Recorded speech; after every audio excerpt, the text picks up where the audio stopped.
Mapagpalang araw po muli madlang listeners. Ako po muli si Miss J.A. na muli maghahandog sa inyo ng isa na namang maganda at nakakakilig na kwento na pinagbibidahan ng ating mga bidang karakter na sina Lance and Anna. Sana po'y magustuhan niyo ang kwentong ito at kapulutan ng aral. Maraming salamat. Simulan na natin ang kwentuhan. Alam ko na nga ako kung magpapakasal muna tayo, Wana, bago ang pagsisiping. Siguro, namiss lang kita ng husto. Kaya ganito ko, mahal ko. Mabuti pa, ihatid na kita. Tumayo na si Lance mula sa pagkakaupo sa kama, ngunit hindi sumunod si Ana. Gusto kong ito yung maging regalo ko sa'yo, Lance. Mahal kita at nagtitiwala ako sa'yo. Ana, hindi mo kailangang pilitin ang sarili mo. Muling umupo ang binata sa tabi ng kasintahan. Kinuha naman ni Ana ang kamay nito at inilagay sa kanyang dibdib. Handa na ako, Lance. Mahal ko. Ana. Matapos bigkasin ng pangalan ng nobya, ay mabilis ding inangkinilan sa mga labi nito. Mapupusok na halos mahirapan ang huminga ang dalaga. Sabay nilang habol ang paghinga nang maghiwalay ang kanilang mga labi.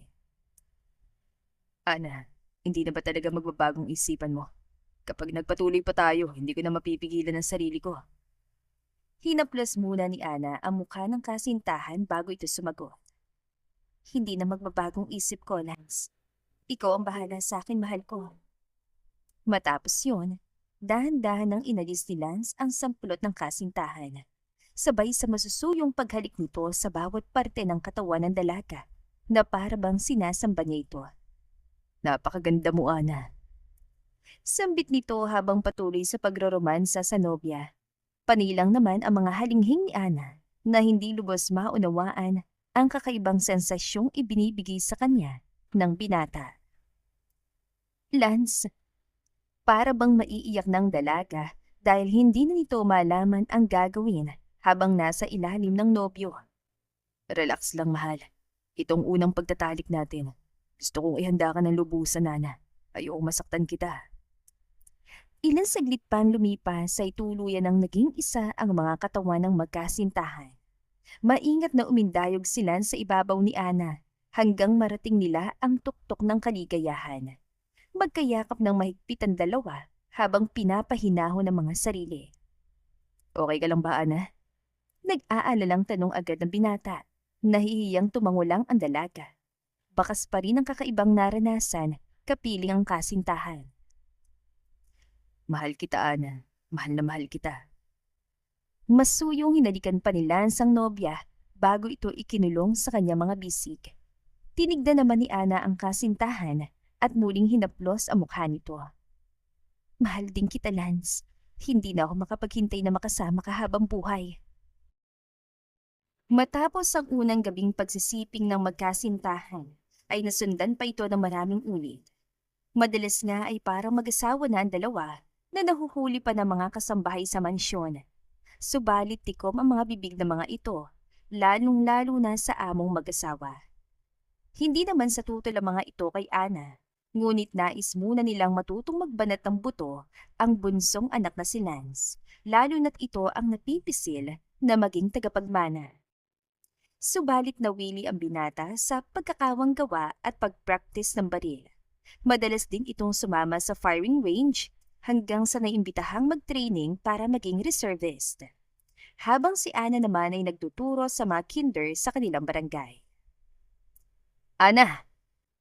Masayang bati ng binata sa kanyang kasintahan matapos ang 2 linggong pagsama sa isang foundation. Hindi rin naman napigilan ni Ana ang tumakbo papalapit sa nobyo at tuluyan pang nagpakarga dito. Lance, mahal ko. Miss na kita. Mabilis na naglapat ang mga labi ng dalawa at mainit itong naghalikan. Miss na miss din kita, Ana. Mahal ko. Panay ang pagkuskus ng ilong ni Lance sa dalaga na maghiwalay ang kanilang mga labi. Sa bahay ka matulog ngayon, mahal. Wala naman sila mama at papa.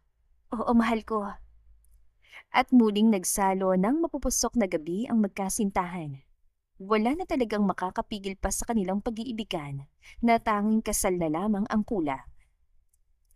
Dahil sa napapansin na rin ng mga magulang ni Ana Ang madalas na hindi nito pag-uwi sa gabi at palaging kasamang nobyo ay minarapat ang ama nitong kapitan na kausapin ang magkasintahan at nagwika na. Ana, Lance, alam ko malalaki na kayong dalawa at nasa tamang edad na. Ngunit nadadalas na yata ang pagsasama niyo sa gabi. Hindi naman sa wala akong tiwala sa iyo, Lance. Alam kong mahal mo ang anak ko. Subalit ayokong maging usapan ng barangay ang bagay na ito. Kung nais yun na magsama ay bakit hindi pa kayo magpakasal? Direktang tanong pa nito. Mabilis namang sumabat ang dalaga. Papa, nabanggit ko naman po sa inyo na gusto ko ni Lance na mag-training bilang reservist. Isa pa po, madami pa po kaming planong gawin na dalawa. Nahinto si Ana nang hawakan ng nobyo ang kamay nito at siya naman ang nagsalita. Pasensya na po at hindi ko naisip ang bagay na yan. Naiintindihan ko po ang ibig niyong sabihin. Tatapusin ko lamang po mga napili kong gawin at isusunod na po namin ang planong kasal. Magalang na wika ng binata. Ngumiti naman ang matanda at sumagot din ang pabiro. Ay, wala rin naman akong pakialam sa mga tsismosa na mga yan. Ang mama mo lang naman ay siya nag-aalala. Basta ang akin ay matatanda na kayo. Magpasya kayo ng tama at nararapat. Payo pa nito. Maluwag naman itong tinanggap ni Lance. Opo, Papa. Makakaasa po kayo na buo pong respeto ko kay Ana. At wala po akong planong lokohin siya. Habang buhay po akong magiging tapat at pakamamahalin ng aking magiging asawa. Mabilisan na mula ang pisngi ng dalaga at hindi napigilang hampasin ng marahan ang bisig ng kasintahan. Hindi may kakailang kinilig ito sa mga matatamis na wika ni Lance. Kung anong suporta ng ama ni Ana kay Lance, ay siya namang yamot ang ama nito at sinermonan muli ang anak. Ano ka ba namang bata ka? Ang sabi ko'y magseryoso ka at patakbuhin ang negosyo dito sa asyenda. Ano ba tagsasayang ka ng oras mo sa pagsusundalo? Ano mapapala mo dyan? Walang tigil ito sa pagtaas ng boses. Tahimik lang naman si Lance dahil alam niyang kung sasagot siya'y hindi matatapos ang sermon nito. Kaya nagpatuloy pang matanda. Akala mo pa hindi ko alam na halos ibahay mo na si Ana dito sa mansyon. Paano kung mabuntis ang kawawang dalaga na yon? Diyos ko po, ako naaawa sa magiging kinabukasan niyo pag kayo nagpakasal na. Humawak pa ito sa kanyang ulo at naupo sa sofa. Siya namang paglapit ang asawa nito upang pakalmahin. Mahal ko, matatanda ng dalawa. Isa pa'y natitiyak kung alam naman ni Ana ang gusto ng anak natin. At sigurado kung buong suporta nito kay Lance. Mabilis naman tumutol ang ama, muli ng binata. Yun nga, Marie. Nakakahiya kila Kapitan Andres. Napakabuting dalaga niyang si Ana at itong atin ay ewan ko ba. Sa mga oras na yon, hindi na nakapagpigil si Lance na sumagot. Nakapag-usap na po kami ni Kapitan Andres. At nangako po ako na papakasalan si Ana pagkatapos lamang ng gusto kong gawin. Hindi naman maikubli ng ina ng binata ang labis na kagalakan sa narinig. Talaga ba, anak? Magpapakasal na kayo ni Ana? Agad na lumipat pa ito sa tabi ni Lance. Masaya rin naman sumagot ang binata. Opo, Ma. Kaya sana po pa, hayaan niyo na lamang po muna ako. Pangako po, pagkatapos nito, magseseryoso na po ako sa negosyo para sa kinabukasan namin ni Ana. Napahinga ng malalim ang ama ni Lance at sa wakas ay napapayag na rin niya ito. O siya, panindigan mo mga sinabi mong yan, Lance. Magpakalalaki ka. Tandaan mo ayoko ng ibang mamanugangin kundi ang dalagang si Ana. Napangiti na rin ang matanda, kaya maging si Lance ay natawa rin. Siyempre naman po, Papa. Si Ana lang ang nilaan ng Diyos para sa akin. At katulad nga ng nais muna ni Lance, ay nag-training muna ito ng ilang buwan bilang reservist. Habang si Ana ay patuloy lamang sa kanyang pagtuturo at pagsasanay na maging isang mabuting may bahay. Alam kasi niya na oras na ikasal sila ng kasintahan, ay ibubuhos lamang niyang buong oras sa pag-aalaga kay Lance sa kanilang magiging pamilya. Ngunit isang araw ay hindi inaasahan ni Ana na may isang taong makikilala na sadya nga namang susubukin ang kanyang katapatan. Habang pauwi mula sa trabaho, ay nadaanan ni Ana ang isang bakanteng lote na pag-aari ng kanilang pamilya. Mayroon itong abandonadong kubo na noon ay madalas silang paglaruan ng magpipinsan. Palibhas ay luma na, kaya wala nang nais pang magpunta rito. Subalit sa pagdaan niya, ay may namataan siyang isang tao na patungo sa kubo. Dahil sa pagtataka kung sino ito, ay agad itong sinundan. Wala naman siyang kahit na anong nararamdamang panganib dahil kilala niya halos lahat ng kabarangay at lalo na't anak siya ng kapitan. Sino ka?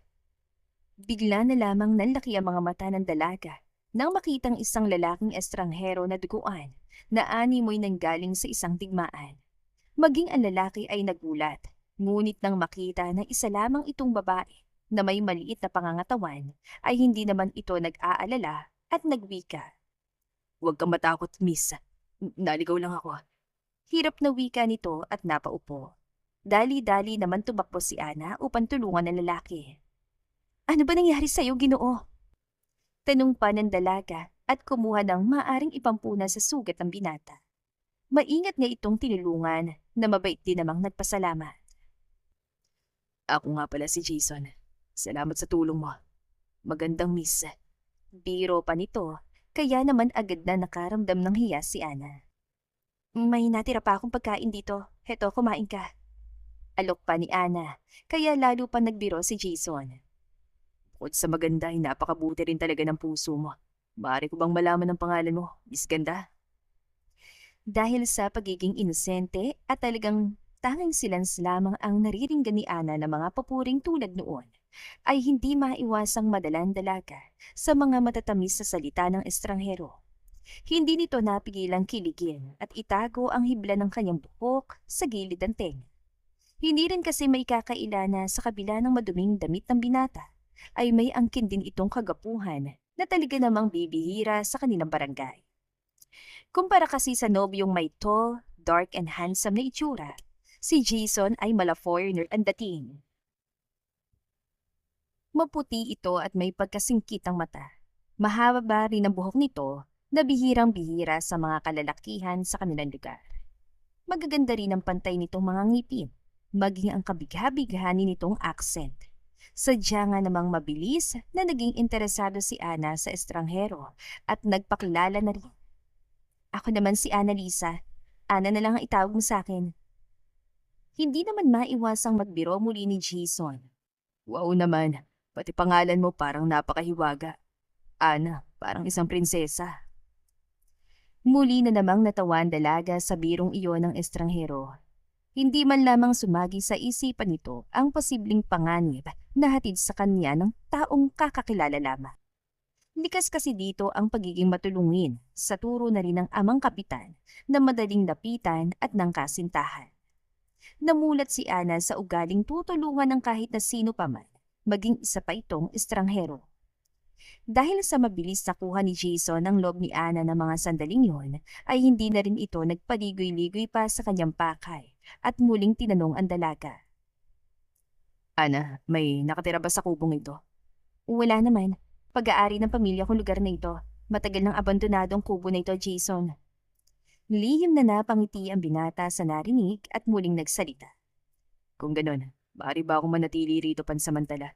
Nasira kasi yung sasakyan ng gamit ko at wala pa akong mapupuntahang iba. Ah, ganun ba? Bakit hindi ka na lamang sumama sa akin? Tiyak na matutulungan ka ng papa ko. Delikado pa kung mag-isa ka lamang dito, lalo na't may sugat ka. Hindi maikakaila na talagang napakabuti ni Ana at nagawa pa nitong alokin ng estranghero, subalit mabilis naman itong tinanggihan ni Jason.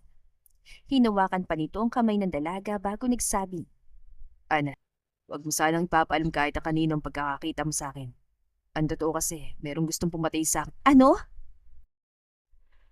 Mabilis na sumabat si Ana, nadalang-dala sa kwento ng binata. Kaya naman nagpatuloy pa si Jason. Pasensya ka na sa abalang dulot ko pero wala na kasi akong matataguang iba. Pakiusap, Ana. Tulungan mo ko. Para bang nagsusumamo ng hustong binata, kaya naman naantig agad ang puso ni Ana. O sige Jason, wala akong pagsasabihang iba. Napangiti ng sobrang tamis si Jason at muling hinawakan ang kamay ng dalaga at nagwika na. Maraming salamat, Ana. Isa kang anghel sa lupa na ibinigay sa akin ng langit. Muling natuwa si Ana sa mga matatamis sa salitang iyon ng binata.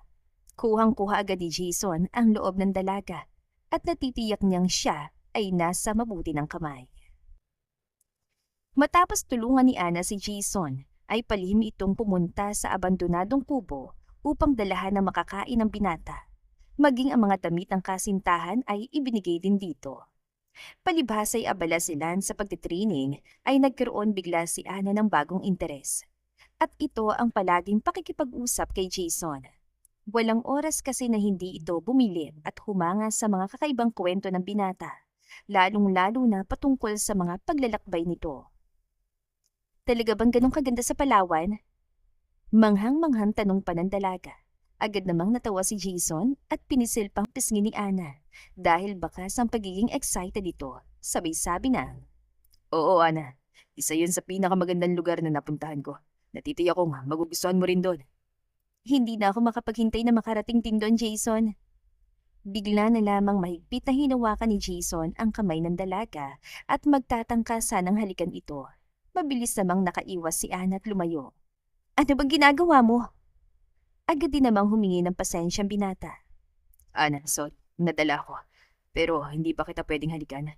Nagtatakang tanong ni Jason dahil buong akala niya ay gusto rin siya ng dalaga. May kasintahan ako, Jason. Nagtaas ang kilay ng binata sa narinig. Para bang biglang nagbago pang timpla nito at nagsabi, May kasintahan ka. Pero mahigit 1 buwan na tayong nakikita at okay lang sa kanya. Anong klaseng lalaki ba yan, Ana? Ani mo'y batang nagmaktol pa si Jason at bahagyan tumalikod. Pasensya ka na. Kung hindi ko nabanggitan tungkol sa kanya, hindi mo rin naman kasi natanong. Nakangiting saad ng dalaga na sinundan pa ng tawa, kaya muling nanumbalik ang liksi sa binata. Pero Ana, may boyfriend ka na ba talaga? Pag-uulit pa nito, kaya muling tumango ang dalaga. Walang nagawa tuloy si Jason kundi ang magpakawala ng isang buntong hininga na labis ang panghihinaya. Dapat pala, mas maaga akong nandigaw dito sa lugar nyo. Upang mas nauna akong nakilala mo, Ana. Wika pa nito. Kaya muling napangiti ang dalaga. Pwede naman tayo maging magkaibigan, Jason. Natutuwa ako sa mga kinukwento mo sa akin at naiingit din ako. Sana isang araw makapaglakbay din ako sa mga magagandang lugar na napuntahan mo. Marahang nagsalita muli ang binata na para bang may nais itong ipahiwatig. Kung wala kang kasintahan, naisip ko na rin na isama ka kapag magaling na sugat ko. Gusto ko makita mo rin ang lahat ng mga magagandang bagay na napuntahan ko. Nagniningning pang mga mata nito na para bang taos sa kanyang puso ang mga salita. Namanghana naman tuloy si Ana at dalang-dala sa kabutihang ipinakita ni Jason. Gusto ko ring sumama at maranasan ang lahat ng iyon, Jason. Agad kinuha ng binata ang kamay ng dalaga at idinikit pa yon sa puso niya bago nagbitiw muli ng mga mababangong salita. Handa akong ipadama rin sa'yo ang lahat ng mga naranasan ko, Ana. Pag-isipan mo sana ng aloko na maging kasintahan ka. Bigla na lamang hinila ng dalagang kanyang kamay. Mahal ko si Lance, Jason. Hindi ko magagawang pagtaksila ng lalaking pinakamamahal ko. Subalit maging si Jason ay sumabat din. Mahal mo siya, pero hindi niya magawang ibigay sa iyong kaligayang hinahanap mo na hindi tulad ko. Kung sasama ka sa akin, ikaw magiging pinakamaligayang babae sa buong mundo, Ana. Hindi sa payak na lungsod na itong mundo na bagay sa iyo. Napakalawak at talagang napakaganda ng mundo sa labas, Ana. Hindi mo pagsisisihan ng sumama sa akin, maniwala ka. Patuloy lamang ang binata sa pagkukumbinsi sa dalaga. Gusto kong sumama sa iyo pero hindi bilang kasintahan, Jason. Mahal ko si Lance. At sa susunod na buwan, babalik na siya mula sa kanyang training. Napaisip ang binata at muling nagtanong. Ano bang training na ginagawa niya? Bakit ang tagal? Nagtitraining siya bilang isang reservist. Pangarap kasi ng aking kasintahan ang magsilbi sa aming lugar. Lalo pang naging kapansin-pansin ang kakaibang reaksyon ni Jason. Isa siyang sundalo? Pag-uulit pa nito. Parang gano'n na rin. Wala namang kahit anong paghihinala sa isipan ni Ana at patuloy lamang na nakipagkwentuhan. Ang sabi mo, may gustong pumatay sa'yo, Jason. Natitiyak ko matutulungan ka ni Lance. Pagbalik niya, ipapakilala ko siya agad sa'yo. Hinawakan tuloy ng binata ang kamay ng dalaga at pinisil-pisil bago nagsalita. Ikaw lang tanging pinagkakatiwalaan ko, Ana. Hindi ko na kailangang makilala pa lalaking mo. Siguro, sa susunod na linggo ay aalis na rin ako.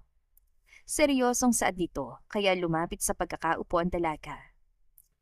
Mabuting taong kasintahan ko. Matulungin din siya sa mga nangangailangan, Jason. Hindi mo kailangang matakot. Subalit yumuko lamang si Jason. Pilit na ipinapakita kay Ana na hindi siya sang-ayon sa nais ito. Mabilis sa lumipas ang araw at bumalik na rin si Lance mula sa training nito. Mas lalong naging matipuno ang binata marahil ay dahil sa pagsasanay nito.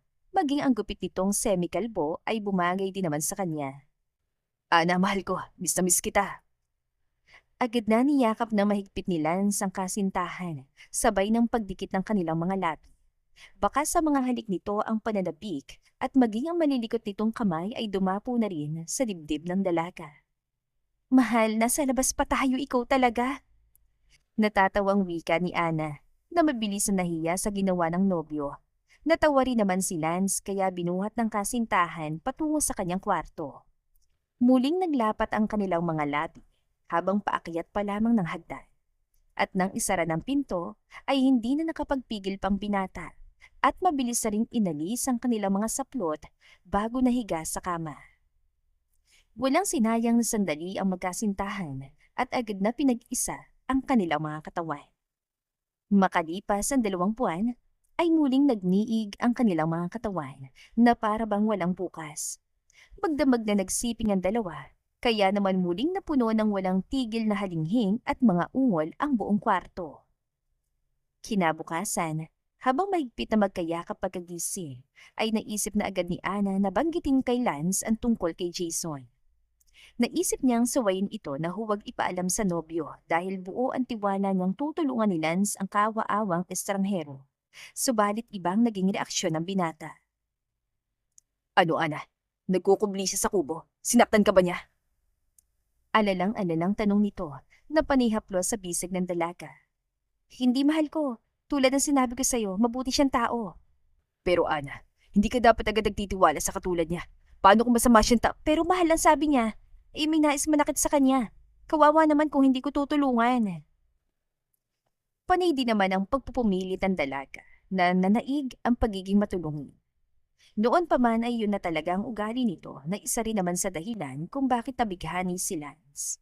Subalit hindi niya maiwasang mag-alala na baka pagsamantalahan ang kabutihang puso nito at kainosentehan, lalo na't hindi naman ito nakasalamuhan ng ibang tao maliban lamang sa kanilang mga kabarangay. Baka sa mukha tuloy ng binata ang labis sa pag-aalala. Mahal, natitiyak kong magugulat si Jason kapag sinama kita sa kubo. Pero yun lang yung tanging naiisip ko para matulungan natin siya eh. Hinaplos ni Ana ang dibdib ni Lance habang ito ay nagsasalita. Kaya naman napangiti na rin ang binata. Sige, mahal. Punta natin siya maya-maya. Isang napakatamis na halik ang ibinigay ng dalaga sa nobyo matapos itong pumayag. Sabay na gumayak ang dalawa patungo sa bakanteng lote. Ngunit pagpasok nila sa kubo ay wala na si Jason. Jason, asan ka? Huwag matakot. Nandito si Lance para tulungan ka. Tawag ng dalaga, subalit wala talagang sumasagot. Lalo tuloy nag-alala si Lance at naisip na marahil ay nakita sila nito na parating kaya agad na nagtago. Mahal, baka naman lumabas lang siya saglit. Bakit hindi natin antayin? Saad na lamang ni Lance dahil ayaw nitong diretsuhin ang kasintahan sa kanyang mga iniisip. Alam niyang makikipagtalo lamang ito. Pero mahal, hindi siya umalis dito sa kubo. Takot siyang lumabas dahil baka makita siya ng gustong pumatay sa kanya. Dinadalan ko lamang siya ng pagkain araw-araw. Agad na nagbago ang mukha ni Lance sapagkat ramdam niyang napaikot ng husto ng estrangherong yun ang kanyang kasintahan. Subalit kilala niya ng lubusan si Ana. Alam niyang hindi magagawa nito ang pagtaksilan siya. Kung ganoon, tara na, mahal ko. Hanapin natin siya. Baka naman naglalakad pa siya sa di kalayuan. Pilit na itinago ni Lance ang kanyang hinala sa estranghero upang hindi mangamba si Ana.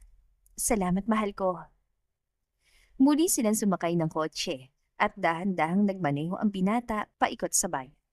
Ngunit talagang hindi nila ito nakita. Hanggang sa magaya si Lance na sila'y kumain muna ng tanghalian at nang makapagpahinga na rin. Pumayag naman ang dalaga na bakas pa rin ang pag-aalala.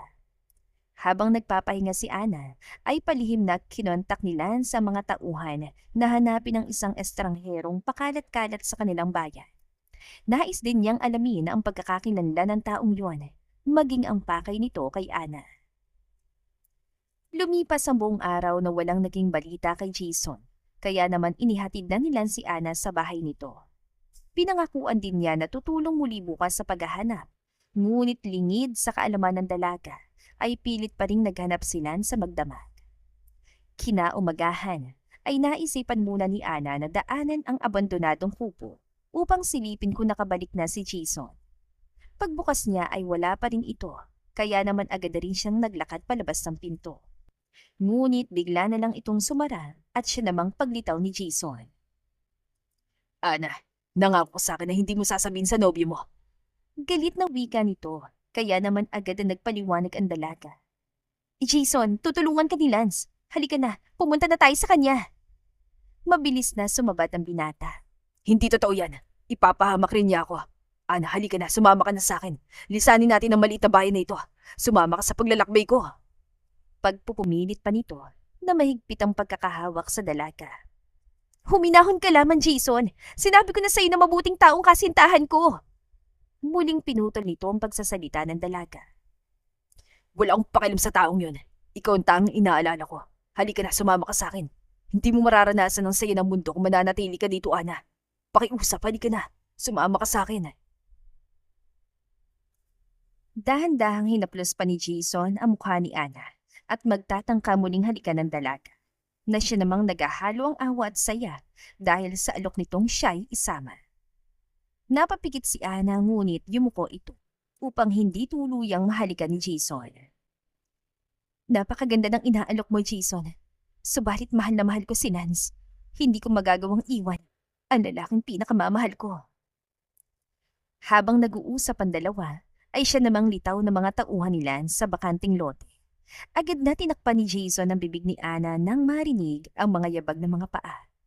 Pilit kumakawala ang dalaga, ngunit mahigpit ang pagkakahawak sa kanya ng binata habang sila'y umaatras patungo sa likurang pinto, kung saan ito dumaan kahapon upang tumakas. Maingat na naglakad palayo si Jason, hila-hilang dalaga. Nang makalayo ay doon lamang ito binitiwan ng binata at nagsalita na galit na galit. Nakita mo na, hindi mapagkakatiwala ng lalaking yun. Isinuplong na niya tayo sa mga pulis. Bakit ka naman huhulihin ng mga pulis, Jason? Ikaw nga dapat na tinutulungan dahil sa may gustong pumatay sa'yo, hindi ba? Bakas pa rin ang galit sa mukha ng binata at muling sumigaw. Ana, wala kang alam at wala kang naiintindihan kaya pwede ba? Huwag ka na magsalita pa. Halika na sa terminal ng bus upang makasakay tayo sa unang biyahe. Ano ba sinasabi mo, Jason? Hindi ako pwedeng sumama sa'yo. Agad muling sumabat si Jason. Tama na, nandito ka na. Kaya huwag ka na makipagtalo pa sa akin. Sasama ka sa akin, Ana. Nang mga oras na yon ay bigla na lamang nakaramdam ng takot ang dalaga. Yun kasi ang unang beses na nagsisigaw ng ganon si Jason sa loob ng 2 buwan nilang pagkakakilala. Sumakay sila Jason at Ana sa tricycle patungo sa bayan. Naisip ng binata na magtago muna sila sa isang hotel doon at upang maisagawa din ang kanyang pinaplano sa dalaga. Matapos naman walang matagpuan ng mga tauhan ni Lance, ay agad ding nag-report ang mga ito sa amo. Bahagya siyang nadismaya dahil hindi makita-kitang estranghero. Masama na tuloy ang kutob niya. Muli siyang bumalik sa bahay ni Ana upang maghapon itong muling makasama. Dahil kasi sa pag-alala, ay ayaw niya mapag-isa ito at muling lapitan ng estranghero. Subalit laking gulat niya nang malamang wala ito. Maging ang mga magulang ni Ana ay nagtaka, sapagkat ang paalam nito ay makikipagkita sa kasintahan. Bigla na lamang kinabahan ng husto si Lance at dito'y kinausap na niya ng masinsinay ang ama ng dalaga. Kilala niyo naman po si Ana. Napakamatulungin po talaga kaya nag-aalala ako. Hihingin ko na rin po sana ang tulong niyo na makita ang estranghero na yon. Napailing na lamang ang ama ng dalaga. Ang batang yun talaga. Bakit hindi niya sinabi sa akin ang tungkol sa taong yon? Maging ito ay nag-aalala na rin. Ang inaalala ko po ngayon ay baka nagkita sila. Kaya po pinakilos ko ng aking mga tauhan upang hanapin po siya. Napatakip na lamang ng braso matanda kay Lance at nagpasalamat. Mabuti na lamang at nakabalikan na, Lance. Pakiusap, huwag mong pababayaan ang anak ko. Habang nasa hotel ay tahimik lamang sila Jason at Ana. Hindi na may kakaila ng dalaga na may inililihim nga ang estrangherong nakilala niya at tama ang kanyang kasintahan na hindi dapat siya agad nagtiwala dito. Ilang saglit pa ay hinatira na sila ng pagkain, kaya naman iniayos ito ng binata bago ibinigay sa dalaga. Ana, kumain ka na muna. Mahabang mag-iim biyahe natin. Kailangan mo ng energy. Maamong wika nito na animoy nag-aalala ito. Jason, pakiusap, huwag mo kong basta isama. Kakausapin ko si Lance. Naluluhang saad naman ng dalaga, kaya naupo sa tabi nito si Jason at nagwika na. Wala na tayong oras, Ana. Huwag kang mag-alala. Pinapangako kong hindi mo pagsisisihan ng pagsama sa akin. Sige na, kumain ka na. Masuyong hinalikan pa ng binata ang noo ng dalaga upang ipadama dito na ligtas siya at walang dapat alalahanin. Muli tuloy na uto ang dalaga at kumain na rin ito tulad ng nais ng binata. Walang kaalam-alam sa panganib na nag-aabang sa kanya. Tahimik naman siyang pinagmasdan ni Jason hanggang maubos itong pagkain. Lingid sa kaalaman ni Ana, ay nilagyan ng estranghero ang inuming juice ng pampatulog upang maisagawang planong gamitin ito kung magkagipitan. Plano niyang gawing pananggalang ito upang makatakas. Sa kabilang banda naman ay bigla na lamang nanlumos si Lance habang binabasa ang report patungkol sa estrangherong tinutukoy ng kasintahang si Ana. Gamit kasi ang mga naging kaibigan sa militar, ay nakakuha ito ng mga ilang impormasyon patungkol sa pagkakakilanlan ni Jason Minerva, isang manggagantyong tinutugis ng mga pulis matapos itong makatakas sa isang buy-bust operation. Halos milyong-milyong halaga ang napuslit nito, kaya naman malaki ang nakapatong sa ulo. Hayop ka. Idinami mo pang kasintahan ko. Galit na wika ni Lance nang malamang may nakita mga ito na nag-check-in sa isang hotel sa bayan. Agad na nag-request si Lance ng operasyon kasamang mga pulisya sa buong lungsod upang mahuli agad ang salarin. Habang paakyat sila sa kwarto kung saan nagkukubli ang suspect, ay maingat na sumama rin si Lance sa mga unang pagpasok dito. Bigla na lamang nanlaki ang mga mata ng binata nang maabutang nakahiga sa kamang kasintahan, katabi ang salarin na mahimbingang pagkakatulog. Nakasunod naman ng mga pulis na agad itinutok ang mga baril kay Jason at nagwika na. Ikaw, Jason Minerva, ay inaakusahan ng salang kidnapping. Subalit nahinto ang mga pulis nang biglang nanlaban si Jason at hinilang natutulog na si Ana na panloob lamang ang suot. Huwag kayong lalapit o papatayin kong babaeng ito. Pagbabanta nito, Walang kikilos. sigaw ni Lance sa takot at saktan nga nito si Ana. Paatras na naglakad si Jason at ng mga oras na yon ay nagising ng dalaga. Jason, Lance! Baka sa mukha nito ang pagkagimbal, maging ang labis na kahihiyan na makitang sarili sa ganong itsura. Mabilis niyang hinila ang kumot upang itago ang sarili. Subalit hawak-hawak pa rin siya ni Jason habang may nakatutok na baril sa kanya.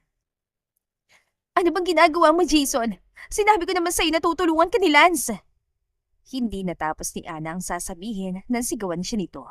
Manahimik ka! Kasalanan mo lahat ng ito. Kinaladkad pa nito ang dalaga palabas ng kwarto. Wala namang magawa ang lahat dahil sa hostage na hawak nito. Muling pumasok ang dalawa sa isa pang kwarto at dito ay nakatsyempo si Lance na makapuslit sa binata. Ano bang ginagawa mo, Jason? Pakawalan mo na ako pakiusap! Bigla na lamang nangatal ang dalaga sa labis sa takot dahil alam niyang seryoso na nangyayari. Subalit itinulak lamang siya ng binata sa kama na para bang ibang tao nang kaharap niya. Agad siya nitong pinaghalikan sa liig, kaya panay ang baling at sigaw niya. Tama na! Tumigil ka na! Wika nito, ngunit hindi nagpapigil ang binata at tuluyan ang inalis ang kanyang panloob. Lumantad tuloy ang kanyang hubog ng katawan. Magsisimula na sana si Jason, naghahasain si Ana, ngunit siya namang paglabasinan sa bintana. Mabilis itong hinila palayo ang estranghero sa kasintahan at inundayan ng walang tigil na suntok. Lance! takot na sigaw ng dalaga, subalit tinignan lamang siya nito na patuloy ang pagsuntok lamang sa salarin. Ilan saglit pa ang lumipas, ay nagpasukan na rin ng mga pulis at tuluyang pinusasa ng lalaking si Jason. Habang palabas ng kwarto, ay bigla na lamang parang baliw na tumawang estranghero upang hamakin si Ana sa harap ni Lance at nagwika na, Napakasarap ng kasintahan mo, General. Sayang at hindi ko siya nadala sa mas malayong langit na gusto niya. patuloy ang pagtawa nito, kaya muling hinabol ito ng binata upang bigyan ng malakas sa suntok.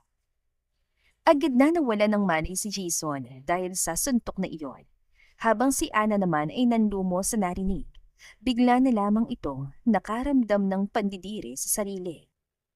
Matapos ang kagimbal-gimbal na pangyayari, ay naging usap-usapan si Ana sa buong barangay.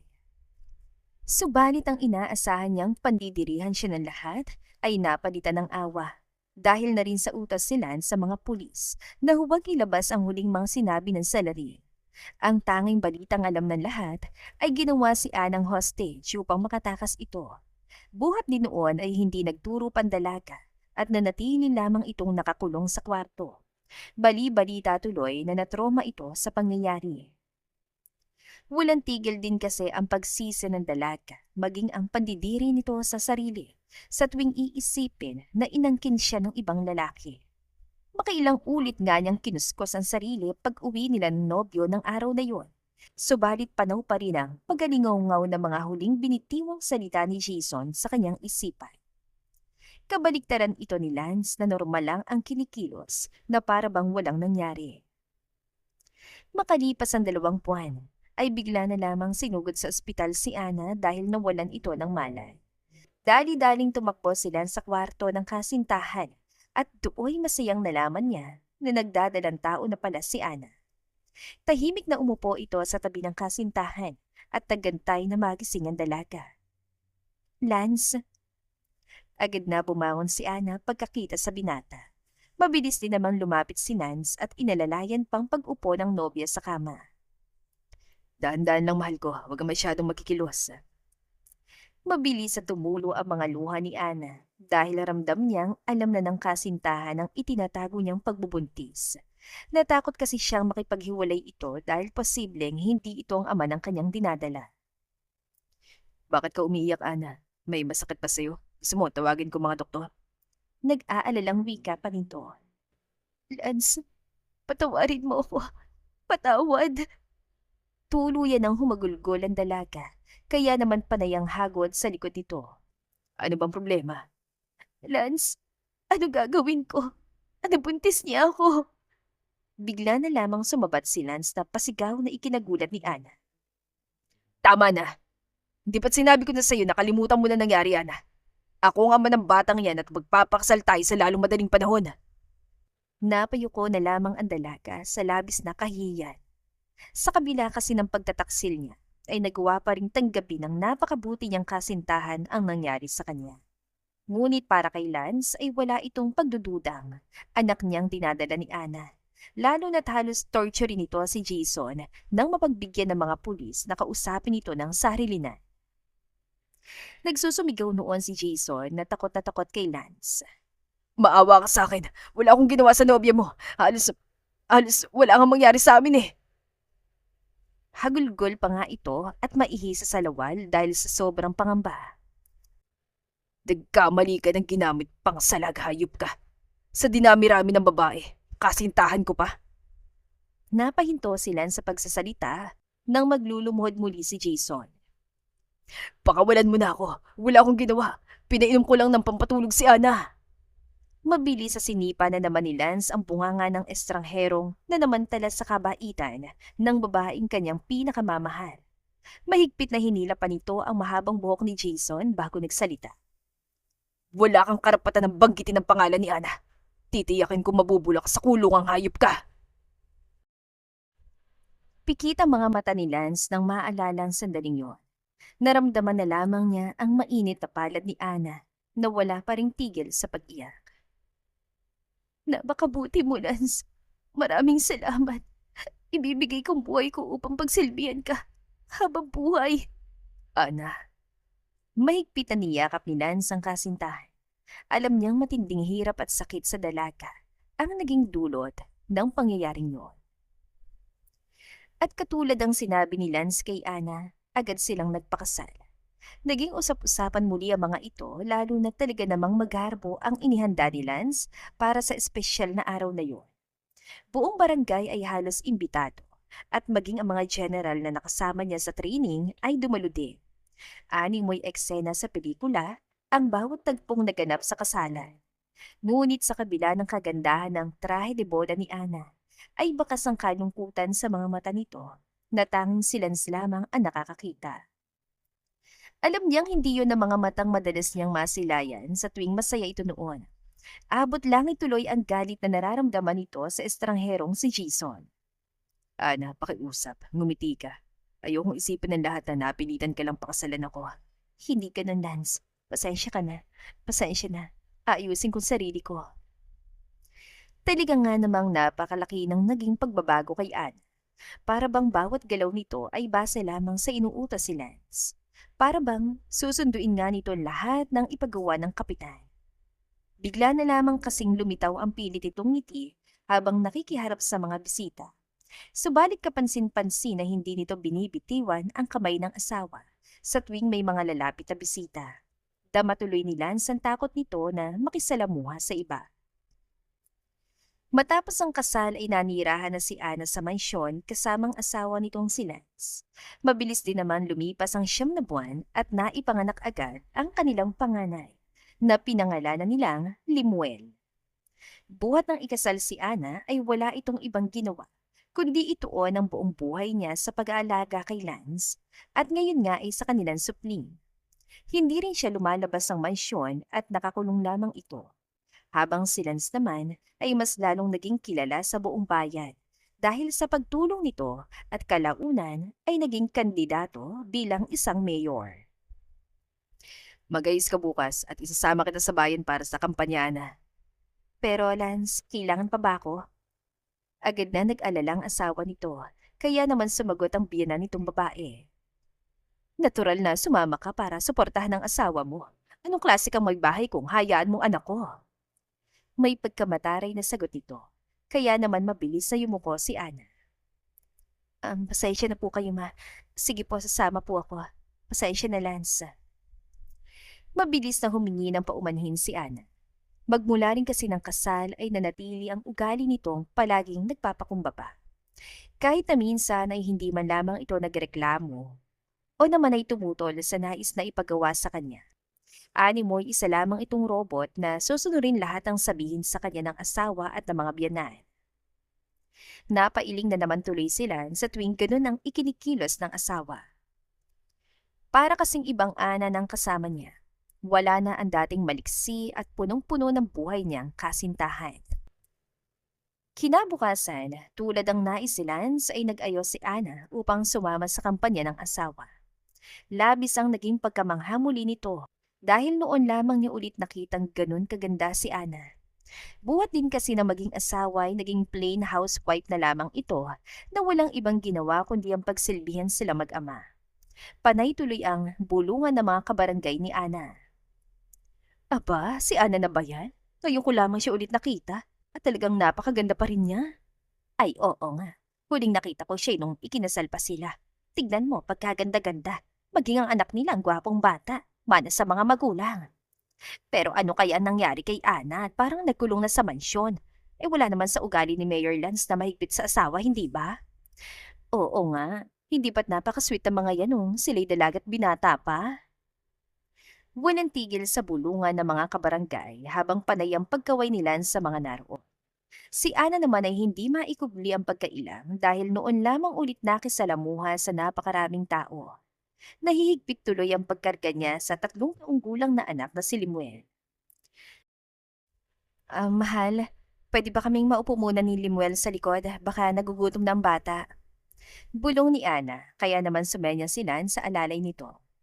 Kunin mo muna si Limela at padideen sa likod. Pero Lance, baka hanapin ako ng anak natin. Mabilis at tumutol ang asawa nito, ngunit hindi naman pumayag si Lance. Sandali lang naman yun, Ana. Dumito ka lang muna sa tabi ko. Wala nang nagawa pa si Ana at sinunod ang gusto ng asawa. Kamay naman tuloy nito ang mahigpit niyang hinawakan. Alam ni Lance ang nararamdaman ng kabiyak, subalit nais niyang manumbalik ng ugali nito. Ngumiti ka lamang at kumuway sa kanila, mahal ko. Muling bulong na naman ito sa tenga ni Ana na agad din namang sumunod.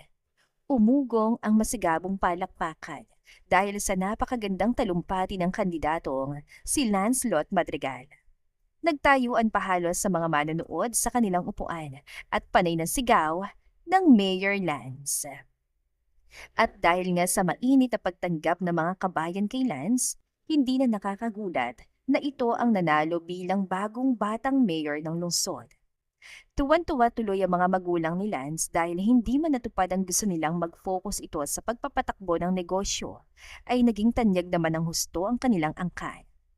Kaya naman isang umaga ay inutusan ng ina nito si Ana upang ayusin ang hardin para sa darating na pagdiriwang.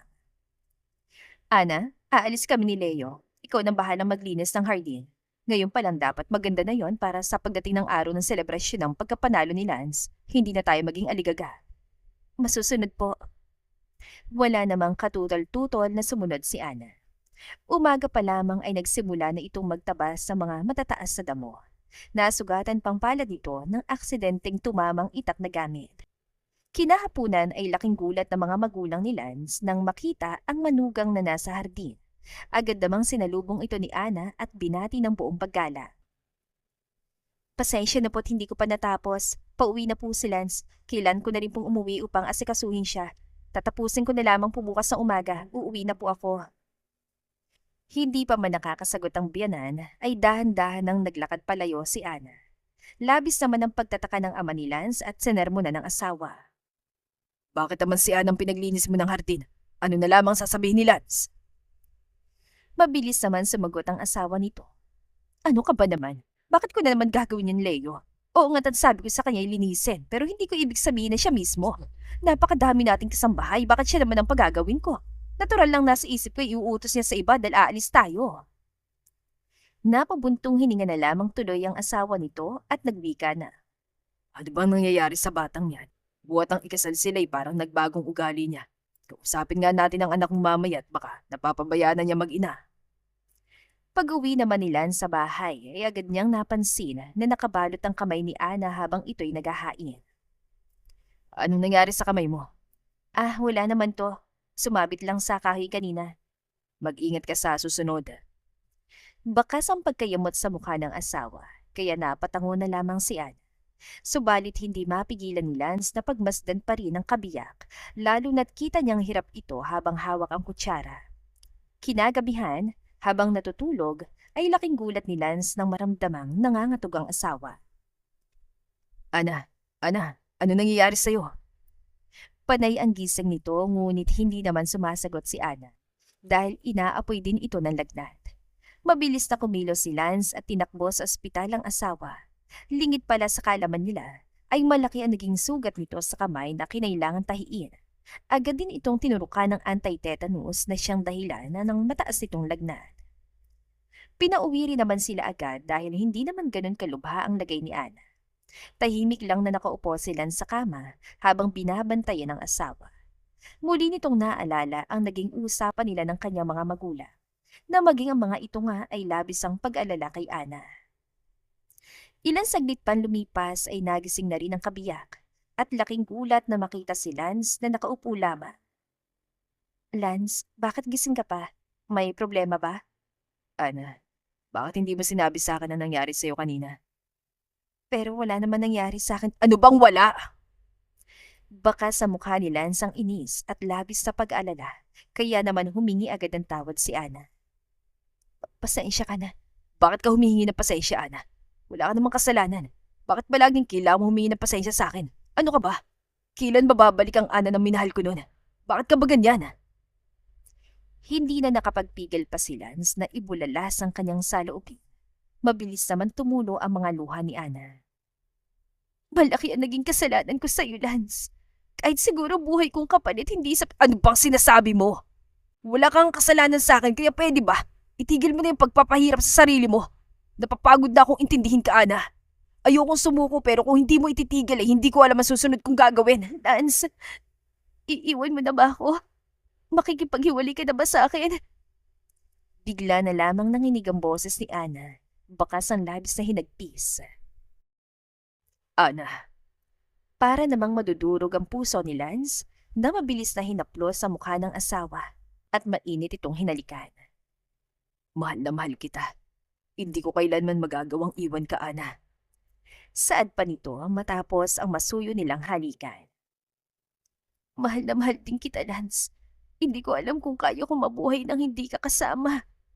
Naiiyak na wika naman ni Ana, kaya muling naglapat ang kanilang mga labi na nauwi rin sa kanilang pagsisipi.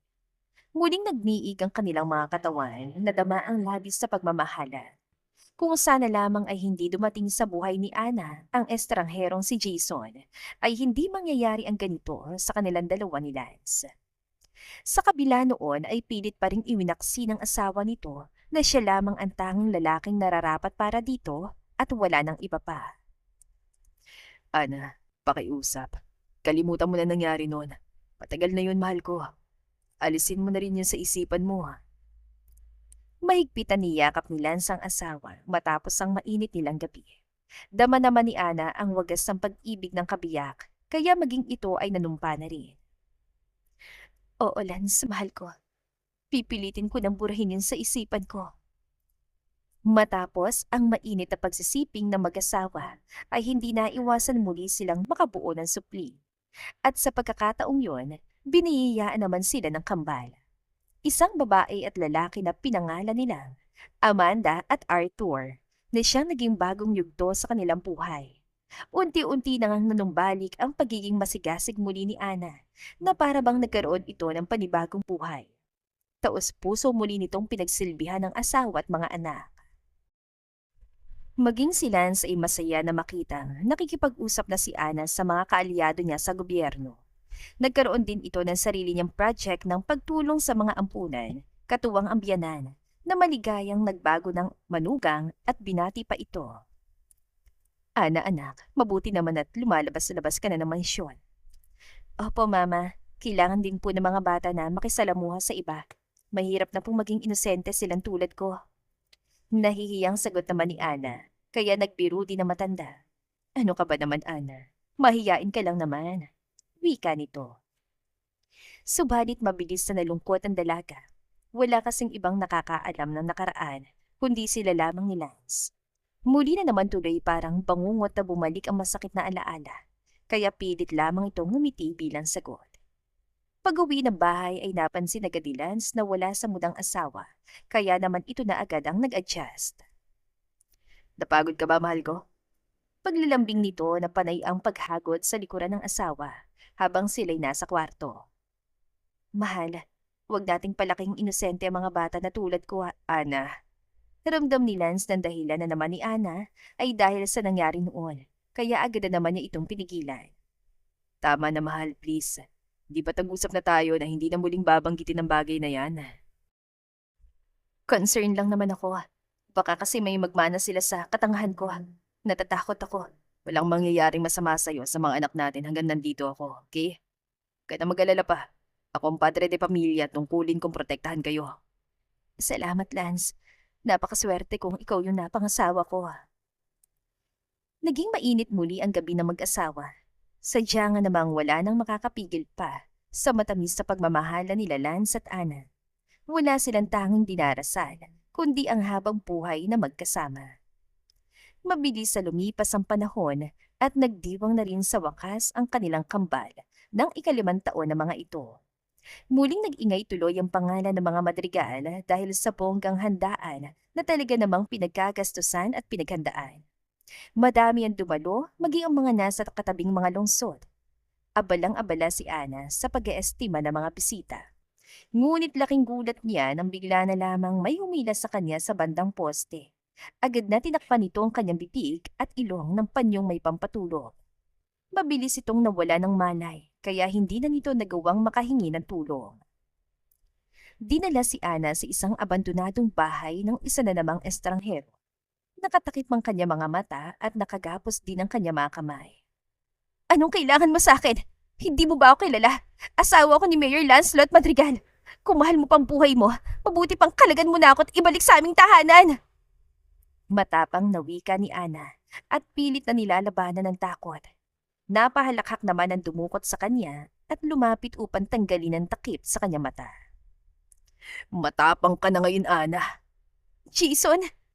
Bigla na lamang nangilabot si Ana sa nakita ng kanyang mga mata. Makalipas ang halos 7 taon, ay ngayon lamang sila nagkita ng estrangherong tinulungan niya noon. Ang taong muntik nang sumira ng kanyang buhay. Anong ginagawa mo dito? Walang yaka. Bakit bumalik ka pa? Galit na sigaw muli ni Ana. Kaya lalong humalakhak ang salarin. Ang tapang na talaga na babaeng tatanga-tanga lamang nun. Mukhang tinuruan ka ng husto ng general na yun. Maging si Jason ay galit din na mahigpit hinuwakan ng pagitan ng kanyang pisngi upang maipit ang kanyang bibig. Bago ito muling nagsalita. 7 taon ako nagdusa sa kulungan dahil sa hayop mong asawa. Subalit nahinto ito nang bigla na lamang dinuraan ni Ana ang mukha nito.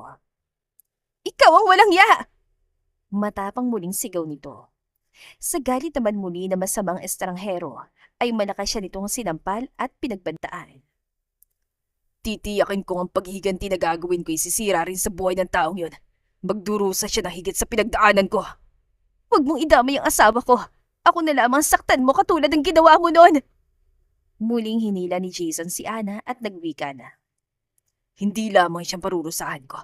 Maging ang cute niyong mga anak ay dadanas ng hit. Huwag mong idamay ang anak ko. Hindi ko man matanggap sa sarili ko pero si Limuel, anak mo siya kaya huwag mo siyang idamay. Nahinto si Ana dahil mabilis na humalakhak ulit si Jason. Anong anak ang pinagsasasabi mo dyan? Hindi ko na naisin na magkaroon ng anak sa isang tangang katulad mo. Bigla na lamang nanlaki ang mga mata ni Ana. Matagal ng labis niyang pinagsisihan ang kasalanang akala niya ay anak si Limuel ng manggagansyong kaharap. Pero ang sabi mo nun, sumabat ulit si Jason, kaya naman nahinto na naman siya sa pagsasalita. Ang baliw mong asawang gumawa ng sugat kong ito sa mukha para lang aminin ko sa kanyang ginawa ko sa'yo. Parahil maging siya'y walang tiwala sa katulad mo at inisip na iniputan mo siya sa ulo. Pero mangarap ka dahil wala akong planong pumatol sa isang probinsyanong walang alama. Nagsimula ng hamakin si Ana ng walang hiyang salarin sa pag-aakalang tulad dati na bigla na lamang itong madadala. Subalit laking gulat ni Jason na marinig na tumawa rin na malakas ang kanyang dinukot. Anak nila si Limuel. Anak siya ng asawa ko. Napakasaya ko. Patuloy lamang ito sa pagtawa, kaya naisip ng salarin na nabaliw na ito dahil sa takot. Ngunit sadyang napakasaya talaga ni Ana na malaman ang katotohanan na hindi talaga siya nagtaksil kay Lance. Hindi na siya makapaghintay na ibalita ito sa kabiyak. Ilang saglit lamang ay narinig na niyang may kausap si Jason sa cellphone bago ito lumapit sa kanya at ni-loudspeaker ito. Bakit hindi mo pakinggan ang boses niya? Ana, mahal ko magsalita ka. Sinaktan ka ba niya? Lance! Lance! Bakas ang saya pa rin sa tinig ni Ana habang kausap ang asawa na lalong ipinag-alala nito. Sinaktan ka ba niya, Ana? Lance! Anak mo si Limuel! Anak mo siya, mahal ko! Masayang saad pa nito, kaya halos maluha ang kabiyak nito mula sa kabilang linya. Hindi niya ma-imagine na marahil ay pinapahirapan ito ng estranghero katulad ang ginawa niya dito. Ana, ano ba sinasabi mo? Oo naman, anak ko si Limuel. Bigla na lamang natigilan si Lance nang marinig na sumigaw si Ana dahil malakas sa sinipa ito ni Jason sa sikmura. Tumigil na kayo sa walang kwenta yung usapan, General. Wika pa nito sa cellphone. Hayop ka. Wag mo sasaktan ang asawa ko, papatayin kita. Nanginginig sa galit na sigaw ni Lance, subalit palaban pa rin ang salarin. Ngayon ka magmatapang sa akin. At kapag nawalan ako sa sarili, ay tinitiyak kong mawawalan rin ng buhay ang asawa mong tanga. Pagbabanta pa nito. Gagawin ko lahat ng gusto mo. Ako nagsuplong sa pulis akong saktan mo. Pupunta ako dyan, pakiusap. Huwag mo sasaktan ang asawa ko, ha? Pilit na nagpakumbaba ito sa takot na muling saktan ng asawa, kaya humalakhak na naman ang walang pusong si Jason. Itetext ko sa iyong address. Walang police, General. Tayong dalawang magtutuos. Tagal kong inantay ang araw na to. Darating ako mag-isa tulad ng gusto mo. Ilang minuto lamang ang lumipas ay dumating na agad si Lance sa address na ibinigay ni Jason. Mula pa lamang sa pintuan ay nakita na nito ang kalunos-lunos na itsura ng asawa. Duguan ang putok nitong labi at nakagapos pa rin ang mga kamay at paa sa isang silya. Ana! Hawak ang baril ay ilinikit ito ng salarin sa mukha ni Ana bago nagsalita. Dumating ng general. Lumuhod ka. Bilis! Utos pa nito na agad sinunod ni Lance. Huwag mo sasaktan si Lance, demonyo ka! Pilit na kumakawala si Ana sa pagkakagapos dahil naglakad na papalapit si Jason sa asawa niya. Ngunit hindi pa man ito nakakalapit ay pinaputok na nito ang baril na dumaplis agad sa binti ni Lance. Lance! Labis na nangilabot si Ana nang makitang dugong bumakat sa pantalo ng asawa. Pakawalan mo na si Ana! Nandito na ako! Matapang na wika nito na lalong nagpainit ng ulo ni Jason. Gusto kasi nitong magluluhod rin ito at magmamakaawa, katulad ng ginawa niya 7 taon ang nakalipas. Ngunit hindi man lang gumalaw si Lance sa kinakaluhuran nito. Muli sanang magpapaputok si Jason, subalit dahil sa maliksi si Lance, ay mabilis itong kumilos upang agawin ang baril na hawak nito. Nagpampuno ang dalawa, habang si Ana na hindi malaman ang gagawin, ay nagawa ng makatayo sa kinaupuan sa kabila ng pagkakagapos. Bigla na lamang nitumba si Lance sa pagputok muli ng baril dahil nakalabit pala ito ni Jason. Mabuti na lamang at daplis lamang ito. Subalit dugo na si Lance, kaya naman bumagal ng kilos ito. Muli na namang sanang magpapaputok ang salarin, ngunit ng mga sandaling yon ay nakatakbo na si Ana upang harangan ang asawa. Nasalo tuloy nito ang tama sa bandang balikat. Ana! Muling sigaw ni Lance at agad na nilapitan ng asawa. Demonyo ka! Bago pa makapagpaputok muli ng baril si Jason, ay nahagis na ni Lance ang nahawakang tabla. Sa isang iglap nang inaagaw niya rin ang baril at mabilis itong pinaputukan sa dalawang binti. Kaya naman nagsisigaw ito at namilipit sa sakit. Walang yaka talaga, General! Agad na binalikan ni Lance ang asawang si Ana at kinalagan ito. Ana! Ana! Lance, wala nangyari sa amin ng taong yon. Lance, mahal kita. Ikaw ang ama ni Limuel. Hirap na nagsalita si Ana dahil napuruhan palang balikat nito. Bumaon ang bala kaya ang lakas ng pagdurugo. Dadaling kita sa ospital. Huwag kang bibitiw, mahal ko. Lance, hindi ako nagtaksil sa'yo. Ana, kahit na minsan hindi ko pinagdadaan ang pag-ibig mo. Mahal na mahal kita. Kaya huwag mo akong iiwan, mahal ko. Sa kabila ng pagdurugori ng mga daplis na tama ni Lance, ay nagawa pa rin itong buhatin ng asawa patungong ospital. Tumawag na rin siya ng mga pulis upang makarating agad sa pinangyarihan ng krimen. Muling ibinalik sa kulungan si Jason, ngunit sa pagkakataong yun ay hinatulan na ito ng habang buhay na pagkabilanggo. Habang ang mag-asawa naman ay ligtas na nakabalik sa mansyon at masayang nakapagkwentuhan ang mga anak nila. Mama, napaka-brave po ninyo. Sabi ni Papa niligtas niya.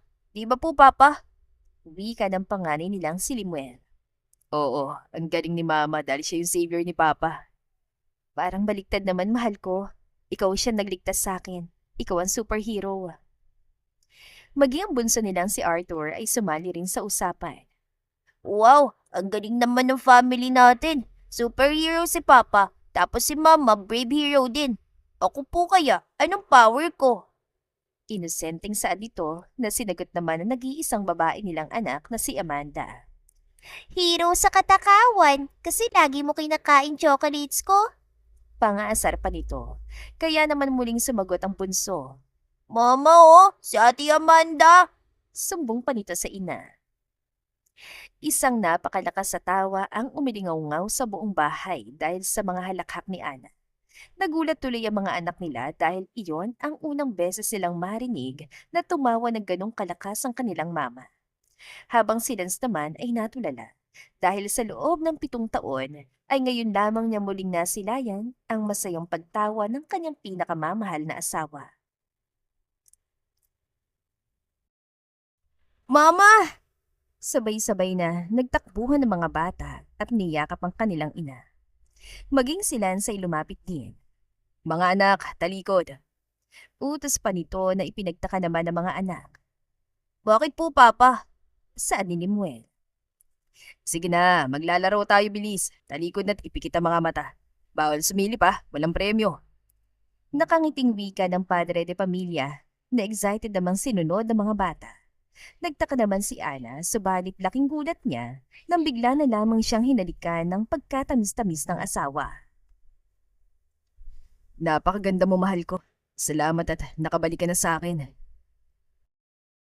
Sa pagharap naman ng mga bata, ay muli silang nagtawanan dahil sa wala naman ang laro na sinabi ng ama. Papa naman eh, wika ni Amanda. Nakalimutan ko na yung game eh. Nauwi na lamang sa malakas sa tawanan ang mag-anak matapos yon. Naging masaya na mga araw sa buhay ng magkasawang Madrigal. Buong akala ni Ana ay iyon na ang pinakamasaya nila. Ngunit laking gulat niya nang bigla na lamang magaya ang asawa na mag-impake ito ng mga gamit nila. Bakit mahal? Saan tayo pupunta? May problema ba? Tanong nito. Relax, mahal. 8th wedding anniversary natin, di ba? Kinausap ko na sila, mama at papa. Sila munang bahala sa mga bata. Bakit? Saan tayo pupunta? Gagawa ng baby number 4. Bigla na lamang nahampas ni Ana ang asawa dahil sa biro nito. Ngunit hindi naman siya tumutol at nag-impake na rin ang mga gamit nila. Subalit hindi niya inakalang ang hotel na tinutukoy ni Lance na kanilang pupuntahan ay patungo pala sa Palawan, kung saan nais niyang pumunta. Mahal, eroplanong sasakyan natin? Oo, mahal. Malayong pupuntahan natin. Takot ka ba? Alam naman ni Lance na walang kahit na anong takot sa mukha ni Ana, kundi pawang excitement lamang. Pinisil tuloy niya ang pisngan nito at hinalikan.